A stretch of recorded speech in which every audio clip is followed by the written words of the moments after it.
Hi. So ఇది చాలామంది చేస్తూనే ఉంటారు. నేను పెద్ద చెప్పేదేం లేదు.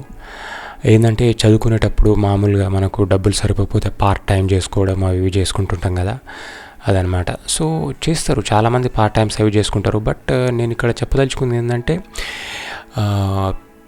పేరెంట్స్కి ఇబ్బంది లేకుండా పార్ట్ టైం చేసుకోవడం మంచిదే. బట్ ఆ పేరెంట్స్కి ఇబ్బంది తెచ్చేటట్టు మనం ఏదైనా పని చేసుకోవద్దు అనమాట. లైక్ అంటే ఆ పార్ట్ టైంలోనే ప్రాబ్లమెటిక్స్ ఉండేవి, అంటే ఏదైనా మనకు ఇబ్బంది తెచ్చేవి. లైక్ కొన్ని ఎట్లుంటాయంటే తక్కువ చేసినా కూడా మనకు ఎక్కువ డబ్బులు వచ్చే కొన్ని ఉంటాయి.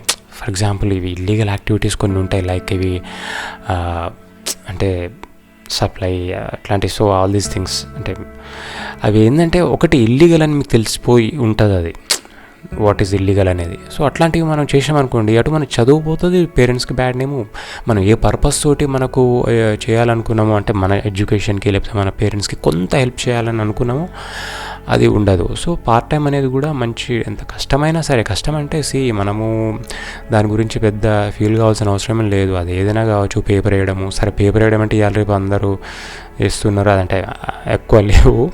బట్ వేరే లైక్ ఇప్పుడు ఈవినింగ్స్ బేకరీస్లో అక్కడ ఇక్కడ చేయడము, అంటే ఈవినింగ్స్లో ఏంటంటే రష్ ఎక్కువ ఉంటుంది కాబట్టి కొంత పార్ట్ టైం అట్లాంటి. కానీ అంత ఈజీ ఏం కాదు. కాలేజ్ పోయి వచ్చి మళ్ళీ పార్ట్ టైం చేయడము అంత ఈజీ ఏం కాదు. బట్ సరే మీకున్న పరిధిలో మీరు ఏదైనా పార్ట్ టైం చేసుకోవచ్చు. కానీ అది మాత్రం ఖచ్చితంగా మనకు ఎక్స్ట్రా ఇంకా ఏదో ఇబ్బంది తెచ్చేది కాకుండా ఉన్నంతలో కొంచెం హెల్ప్ఫుల్గా అయ్యేది ఉంటే డెఫినెట్గా చేసుకోవచ్చు.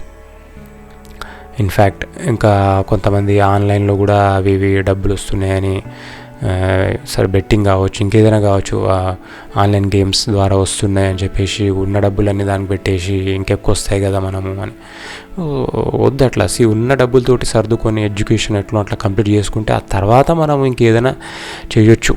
అంటే ఎక్స్ట్రా ఏదైనా ఇన్కమ్ వచ్చిన తర్వాత నువ్వు ప్రయోగాలు చేసుకోవడం ఏదో చేయొచ్చు. బట్ ఫస్ట్ ఇప్పుడు ఎడ్యుకేషన్కి స్టాప్ పడొద్దు అనమాట. ఇక్కడ మనకు స్పీడ్ బ్రేకర్స్ అట్లాంటివి ఎక్కువ వచ్చి దానికి ఎండ్ అయిపోవద్దు. సో అది మైండ్లో పెట్టుకొని మనము చేసుకుంటే ఇంట్లో ఇబ్బంది ఉండదు, మనకు ఇబ్బంది ఉండదు. Yeah, thank you.